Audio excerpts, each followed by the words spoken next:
साथ बदलते भारत की शान।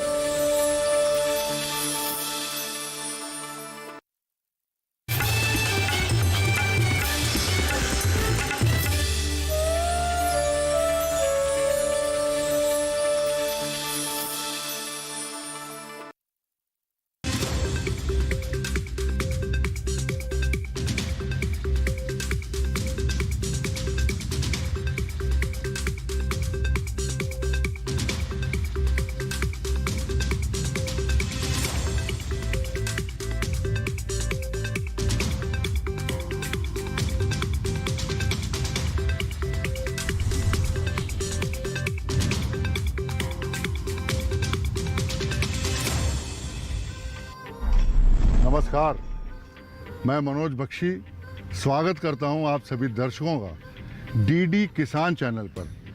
आज से शुरू होने वाले कार्यक्रम नई तकनीक नया भारत में, इस कार्यक्रम के जरिए हम आपके सामने लाएंगे खेती की तरक्की के वो आधुनिक तौर तरीके और तकनीक जिनका इस्तेमाल न केवल खेती के लिए वरदान साबित हो सकता है बल्कि किसानों की जिंदगी भी बदल सकता है।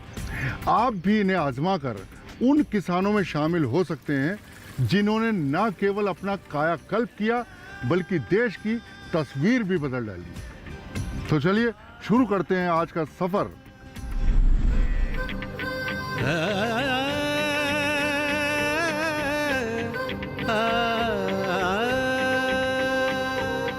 अपना देश बदल रहा है, बदल रही तकदीर, नई तकनीक संग बदल रही है देश की तस्वीर।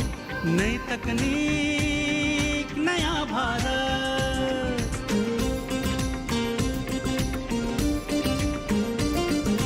कृषि क्षेत्र में नई तकनीक से हरियाली है छाई।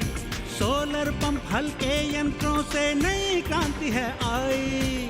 धरती पुत्र बना रहे एक नया भारत, नई तकनीक नया भारत, नई तकनीक नया भारत।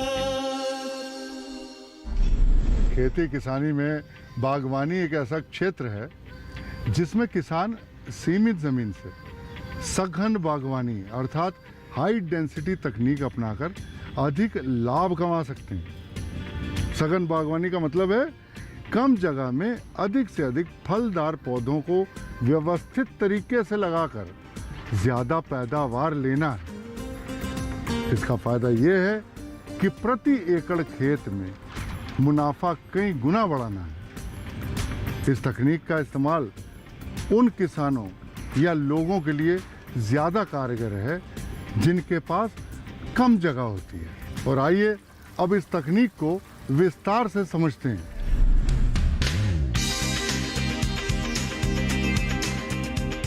खेती किसानी में बागवानी एक ऐसा क्षेत्र है जिसमें किसान सीमित जमीन से भी अधिक लाभ कमा सकते हैं।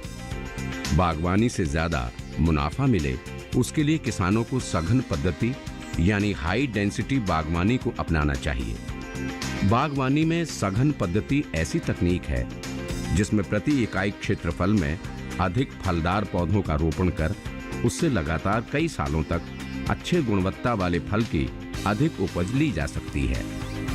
सघन बागवानी में बौनी किस्में लगाई जाती हैं ताकि प्रति इकाई क्षेत्रफल में अधिक से अधिक पौधे लगाए जा सकें, जिससे आप सामान्य बागवानी की तुलना में उतने ही क्षेत्र में आम अमरूद की बागवानी कर 8 गुना तक उत्पादन ले सकेंगे।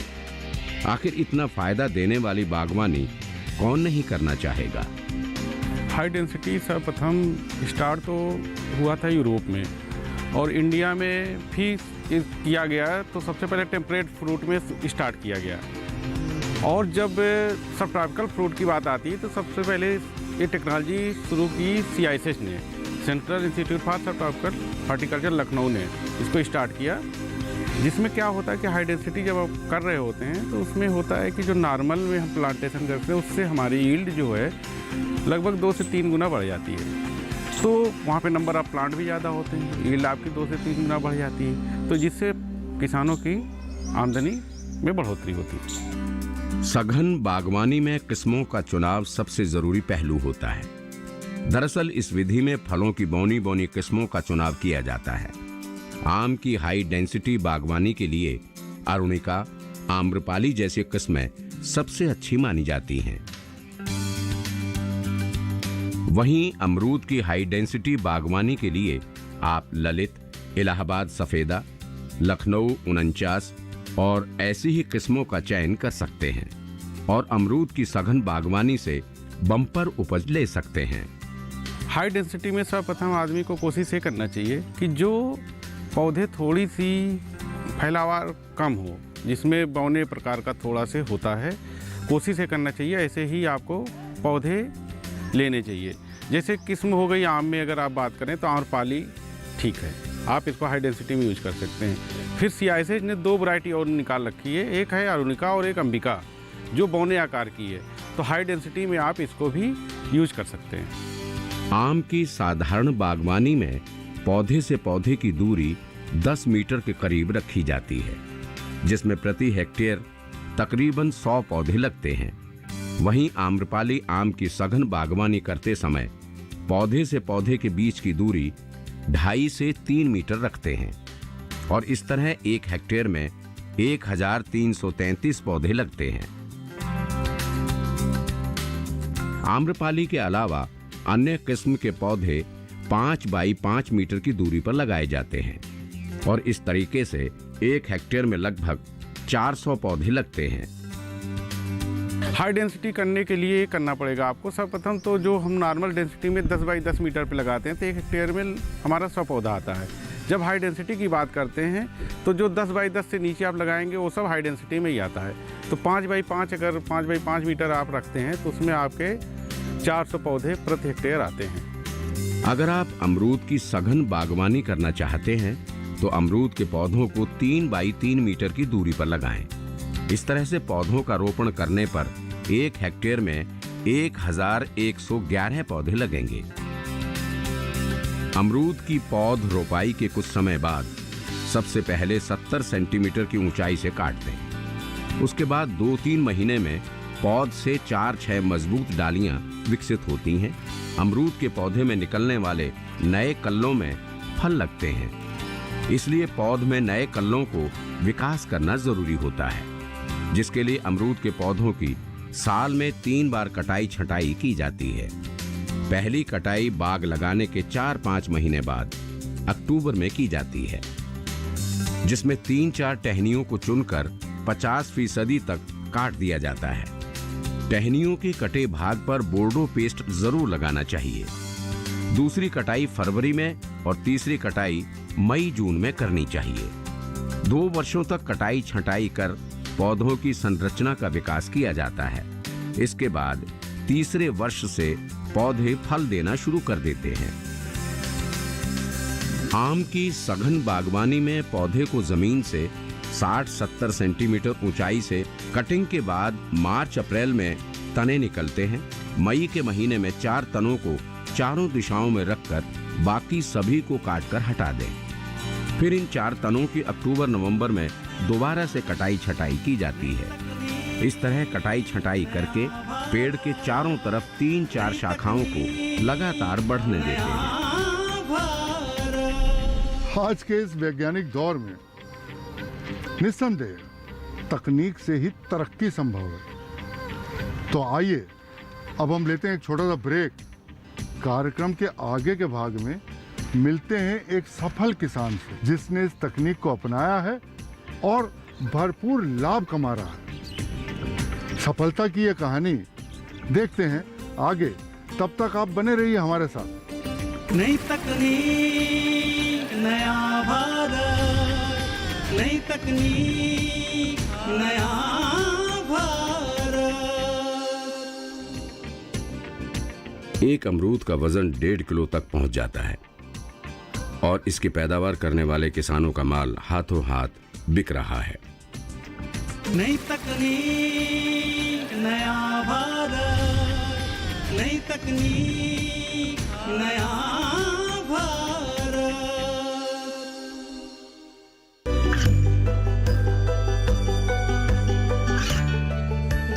और पिछड़े क्षेत्रों में सरकारी योजनाओं की जानकारी पहुंचा।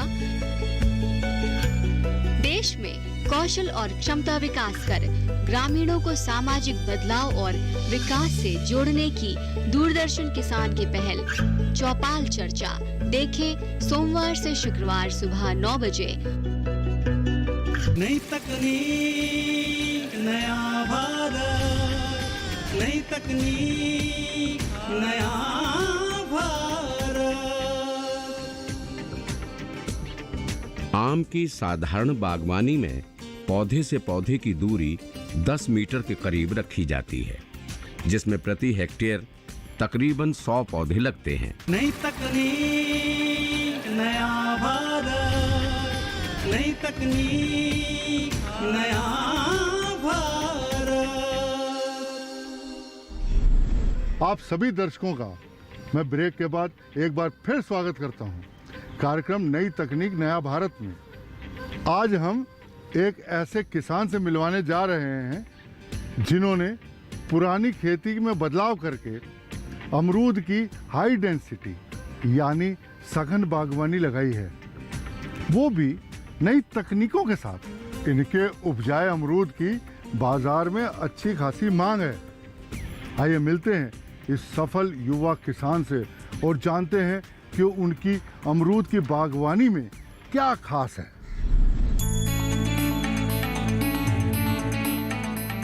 इन दिनों अपने देश में बड़े साइज के अमरूद खूब पसंद किए जा रहे हैं। बाजार में इन अमरूदों की काफी मांग है। एक अमरूद का वजन 1.5 किलो तक पहुंच जाता है और इसकी पैदावार करने वाले किसानों का माल हाथों हाथ बिक रहा है। ये भारी भरकम अमरूद न केवल देखने में सुंदर लगता है, बल्कि इसका स्वाद भी बेहतरीन है। और इसी की संघन बागवानी कर रहे हैं हरियाणा में जींद के प्रगतिशील किसान सुनील कंडेला। इन्होंने 3 साल पहले अपने खेत में 2 एकड़ में अमरूद का बाग लगाया था। उसमें से उन्होंने 1 एकड़ में थाई किस्म के अमरूद लगाए थे। उनके बाग में इस साल अमरूद का उत्पादन बहुत बड़ी मात्रा में हुआ। उनका कहना है कि ना ही उन्हें इसकी मार्केटिंग करनी पड़ी और ना ही बेचने के लिए मंडी जाना पड़ा। हमने ये जो आम पारंपरिक जो पौधे होते हैं अमरूद के, उससे अलग हट करके ये थाई लैंड का बोलते हैं, थाई गवावा 1 kg बोलते हैं इसको। और इसका एक पीस जो होता है वो 1 किलो का होता है लगभग। और इसका जो खाने का जो टेस्ट है वो सेब और नाशपाती जैसा होता है। और इसमें जो शुगर वाले जो लोग होते हैं, शुगर के जो पेशेंट होते हैं, उनके लिए बड़ा अच्छा इसमें न्यूट्रिशन वैल्यू है, इसलिए लोग इसे हाथों हाथ लेते हैं। बस देखते जाइए, ये बड़ा सा और बहुत ही व्यवस्थित सा बगीचा सुनील कंडेला ने 3 साल पहले इसकी बागवानी शुरू की थी। उन्होंने खास किस्म के अमरूदों से अपनी जिंदगी बदल दी। उनके अमरूदों की चर्चा उनके इलाके के लोग करते हैं। सुनील ने बताया कि कुछ साल पहले उन्होंने अमरूद की खास प्रजाति के बारे में सुना। उन्होंने उस अमरूद को देखा तो वे हैरान रह गए। देखने में काफी सुंदर और बड़े अमरूद देखकर उनका मन ललचा गया। उन्होंने इसके बाग लगाने के बारे में विचार किया। इसकी कार्य योजना भी बनानी शुरू कर दी। इसके बाद सुनील ने थाई किस्म पौधे मंगवाए और अपने खेतों में संघन तकनीक से रोपण कर दिया।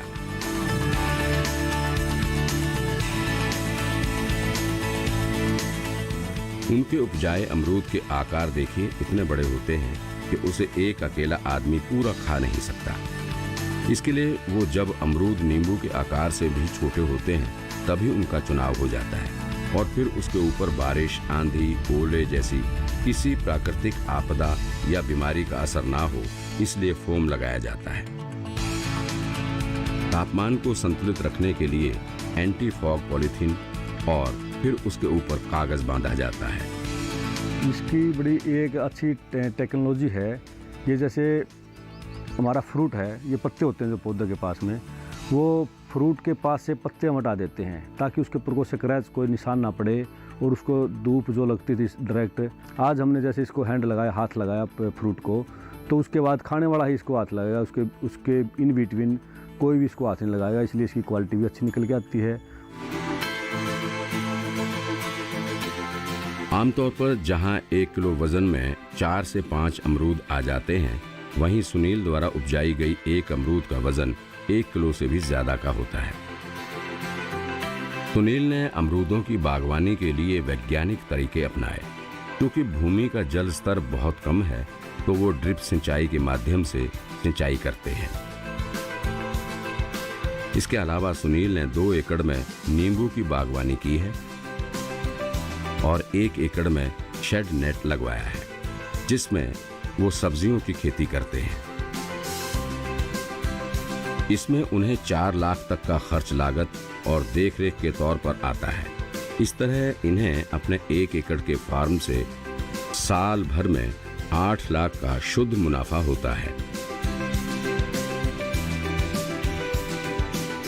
जितनी अनोखी कहानी सुनील के अमरूद के बाग लगाने की है, उससे भी ज्यादा दिलचस्प है उनकी मार्केटिंग की रणनीति। वे अपने अमरूदों को किसी सब्जी मंडी या दुकान में नहीं बेचते, बल्कि वे इसे सीधे ऑनलाइन रिटेलिंग के जरिए बेचते हैं। सुनील की ऑनलाइन मार्केटिंग से डिलीवरी का चेन दिल्ली, चंडीगढ़, पंचकुला, नोएडा, गुरुग्राम, गाजियाबाद सहित कई जगहों तक फैला है, जहां से लोग ऑर्डर करते हैं और ऑनलाइन ऑर्डर करने के बाद 48 घंटों के अंदर अमरूदों को वहां पहुंचा दिया जाता है। सुनील अमरूद की गुणवत्ता अच्छी बनी रहे, इसके लिए विशेष ख्याल रखते हैं, जिससे कि उनकी उपज की हाई डिमांड बनी रहती है। इसके लिए वो जैविक खाद और पेस्टिसाइड का इस्तेमाल करते हैं, जो फार्म के वेस्ट मटेरियल से तैयार होता है, और कीटनाशक के रूप में केवल नीम आधारित दवाओं का प्रयोग करते हैं। और इस तरह बागवानी में उनकी लागत भी कम आती है। अगर आप भी कृषि अर्थव्यवस्था में बदलाव लाना चाहते हैं तो ऐसी नकदी वाली खेती किए जाने की जरूरत है, जिससे अधिक से अधिक लाभ मिल सके। कार्यक्रम के आगे के भाग में जानेंगे खेती से जुड़ी एक और तकनीक के बारे में, एक विशेषज्ञ से। यहाँ अब हम लेते हैं एक छोटा सा ब्रेक। आप बने रहिए हमारे साथ। नई तकनीक नया भारत, नई तकनीक नया भारत।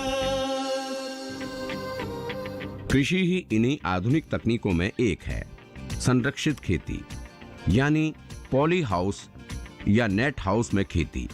नई तकनीक नया भारत, नई तकनीक नया भारत।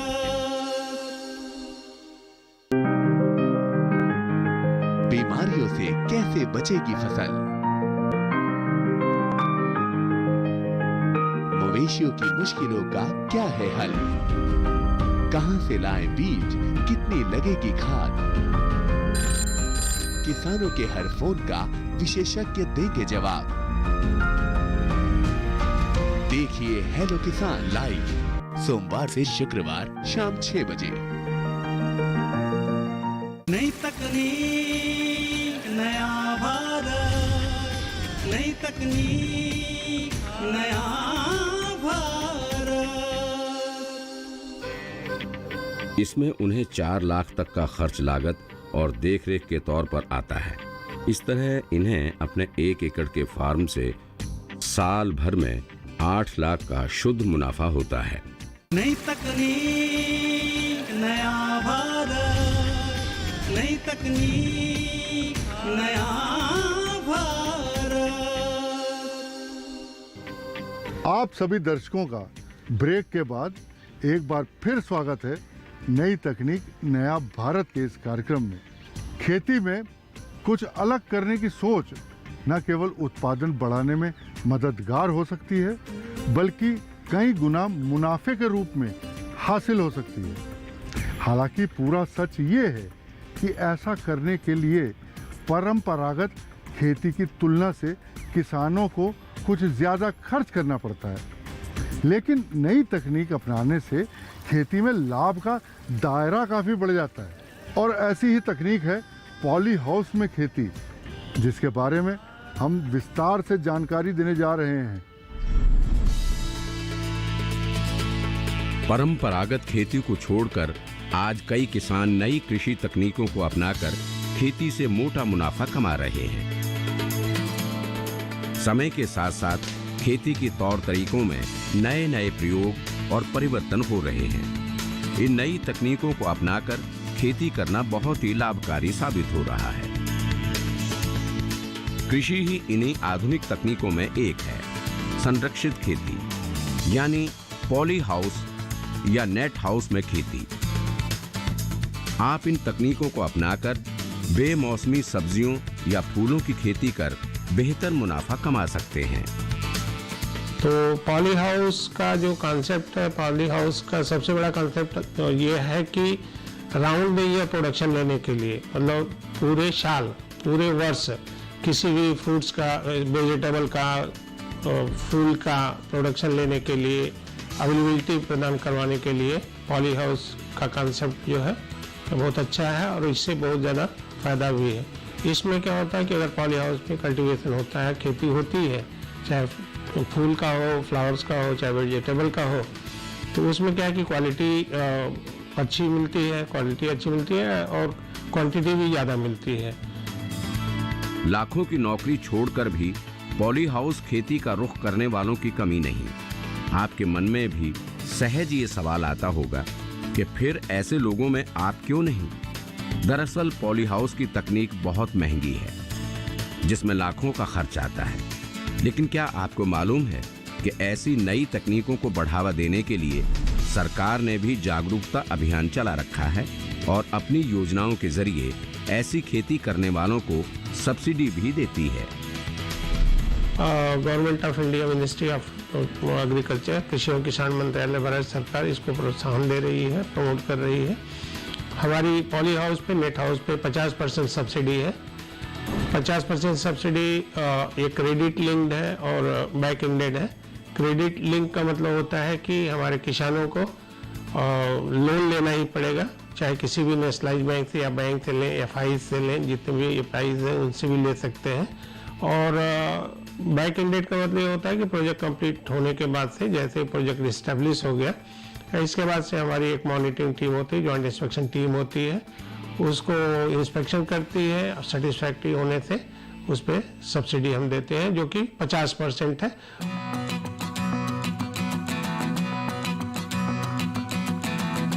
पॉली हाउस के अलावा किसान नेट हाउस भी लगवा सकते हैं। नेट हाउस में रोशनी आधी ही अंदर आ पाती है। ये गर्मी और ठंड के मौसम में फसलों को लगाने के लिए अच्छा होता है, जबकि पॉली हाउस सभी सीजन में फसलों के लिए फायदेमंद होता है। दरअसल आपने खेती में आधुनिक विधियों को अपनाने का जो विचार किया है, तो पहले उसकी एक डिटेल प्रोजेक्ट रिपोर्ट बनाकर बैंक और विभाग को देनी होगी।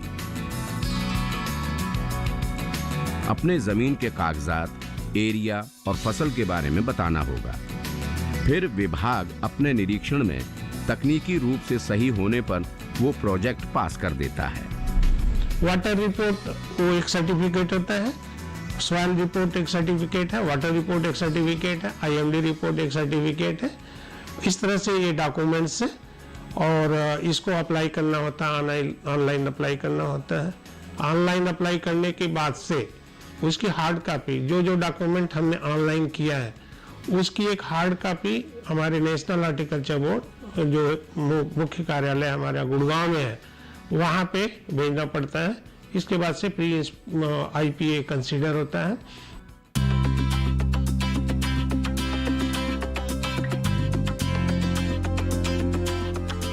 संरक्षित खेती करने के लिए हमेशा ऐसी फसलों का चुनाव करें जिनकी बाजार में मांग अधिक हो और वे अच्छी कीमत पर बिक सकें। सब्जी वाली फसलों में आप फूल गोभी, पात गोभी, फ्रेंच बीन, शिमला मिर्च, टमाटर, खीरा जैसी फसलें लगा सकते हैं। वहीं आप कॉर्नेशन, डच रोज, ग्लेडियोलस, लिली, एंथ्यूरियम जैसी फूल वाली फसलों की खेती करके सुगंध और सुंदरता के साथ बेहतर कमाई भी कर सकते हैं। महंगी खेती तो इंतजाम भी महंगे होंगे, ऐसा सोचना कुछ हद तक गलत होगा, क्योंकि संरक्षित खेती में सभी संसाधनों के बेहतर उपयोग से गुणवत्ता से भरपूर बम्पर पैदावार ली जा सकती है। बस जरूरत है अपने आप को थोड़ा चुस्त दुरुस्त रखने की, क्योंकि इसमें खाद पानी देने का निश्चित समय होता है और अगर आपसे इन सब में थोड़ी सी भी चूक हुई तो इसका खमियाजा आपको कम उपज के रूप में उठाना पड़ सकता है। जानिए संरक्षित खेती में किए जाने वाले प्रबंधनों के बारे में। संरक्षित खेती में परंपरागत खेती के मुकाबले 10 गुना तक पैदावार ली जा सकती है। जैसे बात अगर खीरे की करें तो खुले खेत में जहां 30-40 क्विंटल तक की उपज मिलती है, वहीं संरक्षित खेती में ये उपज बढ़कर 300 से 350 क्विंटल तक हो जाती है। इसके अलावा बेमौसमी फसल होने के चलते बेहतर कीमत की वजह से मुनाफा भी बढ़ेगा। तो इस तरह खेती किसानी में नई तकनीकों को अपनाकर अगर बेहतर प्रबंधन किया जाए तो निश्चित तौर पर हम न केवल ज़्यादा लाभ कमा सकते हैं, बल्कि सीमित संसाधन में खेती की इन तकनीकों से किसानों को अधिक उत्पादन मिल सकता है। नई तकनीक नया भारत के इस एपिसोड में आज के लिए बस इतना ही। अगले एपिसोड में हम फिर मिलेंगे खेती की अन्य तकनीकों के साथ जो नए भारत के लिए बेहद ज़रूरी हैं। हमें दीजिए इजाज़त। नमस्कार। नई तकनीक नया भारत, नई तकनीक नया भारत।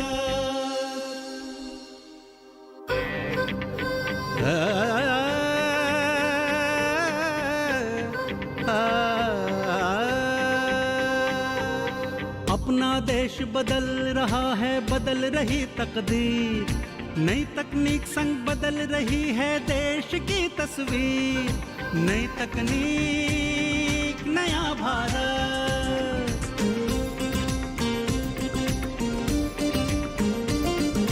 कृषि क्षेत्र में नई तकनीक से हरियाली है छाई। सोलर पंप हल्के यंत्रों से नई क्रांति है आई। धरती पुत्र बना रहे एक नया भारत। नई तकनीक नया भारत, नई तकनीक नया भारत।